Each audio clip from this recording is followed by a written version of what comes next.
Hello and welcome to Yours Veterinarily.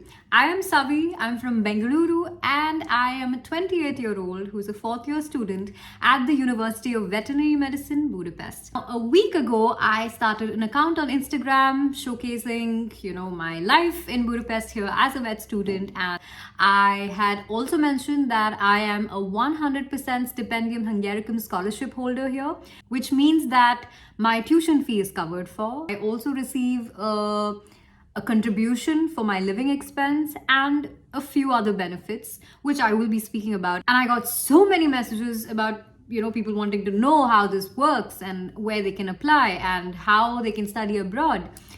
And I will be speaking about everything in this video today. So I urge you to keep watching because you will find it super useful. I'm going to put out as much as I know out there so that you don't have to struggle for information like I did when I was applying. So stay tuned. Before I tell you more or tell you how to start applying, let me first tell you that there's been a circular that has been issued by the UGC, University Grants Commission, that a review process is taking place for the scholarship yet, and the process of applications will be implemented soon. The registrations usually begin towards the end of December or the first week of January, so we do have time.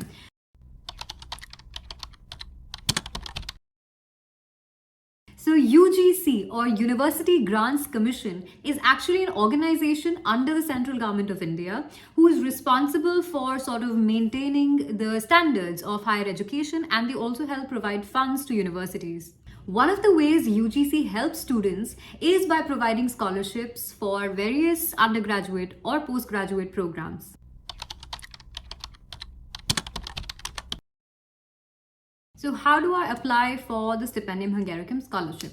Here's what you're going to do. You'll have to prepare a few documents for this purpose. You will need a very strong motivation letter. You will need reference letters from a place that you've worked before, you have volunteered before, or even from your professors for that matter. You will need proof of language proficiency. So IELTS or TOEFL exam, it has to be taken. You also require a medical certificate stating that you are in good health. So to begin with, you will have to go on Tempus Public Foundation. This is the website you need to visit and create an account for yourself and apply for the Stipendium Hungaricum scholarship. Once you have done that, you also need to gather your motivation letter, your reference letter, transcripts, and an application form from the UGC website, which they have not posted yet. You'll have to send these forms to Delhi to the UGC office so that they can review your application. So in order to proceed or to get the scholarship, very first step here is to get nominated by the sending partner, which is UGC. Now, once you do get nominated is when universities that you have chosen will start assessing or reviewing your application. My university, if you do get selected, there are two rounds. One is a written test and another one will be an oral interview cum test. You will have to prepare for topics from biology and chemistry. Once you have cleared that, you will have an oral round or this sort of interview where you will be asked again, very basic questions about the same few topics that you would have learned already. And post that, an announcement will be made to let you know whether you have gotten selected or no. And by the time I knew for sure that I was leaving, I think it was towards the end of July. So it does take a lot of time. You have to be very patient throughout the process.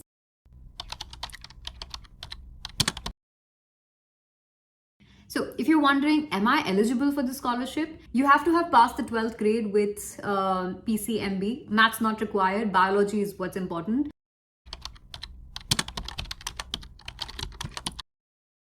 Now, if you think Stipendium Hungaricum is just for veterinary medicine, that's not true. You can apply to, MBBS as well. Semmelweis University, there are a lot of business schools. There's options for marketing. There's a lot of schools. To give you a little more background about myself, this is actually my second degree. I have had a bachelor's in zoology, biotechnology and chemistry before from Bengaluru, from Dayanand Sagar University. I knew very early on that I wanted to do something with animals, for animals, but I just didn't know what. After I graduated, I started volunteering. I started off with Wildlife SOS in Agra. I stayed there for about 3 months. It was amazing. It was life-changing. After that, I went to work at SL World Bird Park in Mumbai. Mumbai. I was an avian handler. I was there for about a year and a half till COVID hit. And post that, I worked in a clinic at Precise Pet Care and Diagnostics in Bengaluru.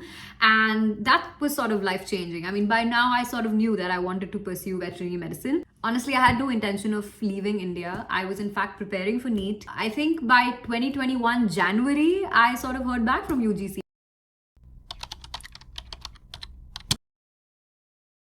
I also had questions coming in about what is Budapest like? Is it a safe city?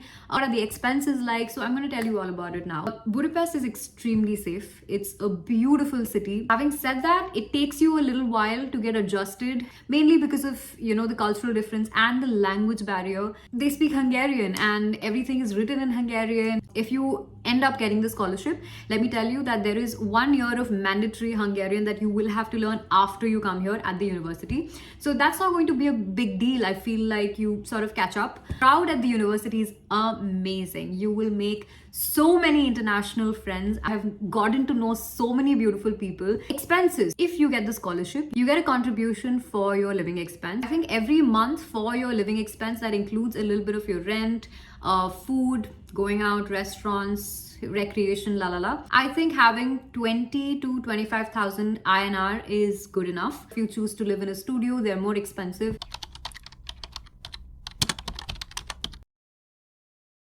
I feel like one of the reasons why I got nominated was because I had a very strong resume or a portfolio. If you are someone in India who's just given NEET and you're waiting for your results, or you have not cleared NEET yet, and you're willing to apply abroad, just utilize this time to build your resume, to add in as much experience as you are able to.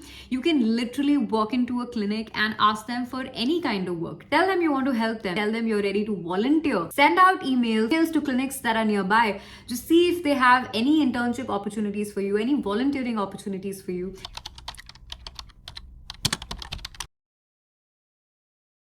I also got asked if you are able to work in India with this degree. Definitely, you are able to work in India with this degree. Okay, so I think I have put out every information that I had. But if I have missed out anything, or if you have more questions, please feel free to leave them in the comment section below and I will get back to you at the earliest. But I hope this video was helpful, and I guess I'll see you next time. Bye.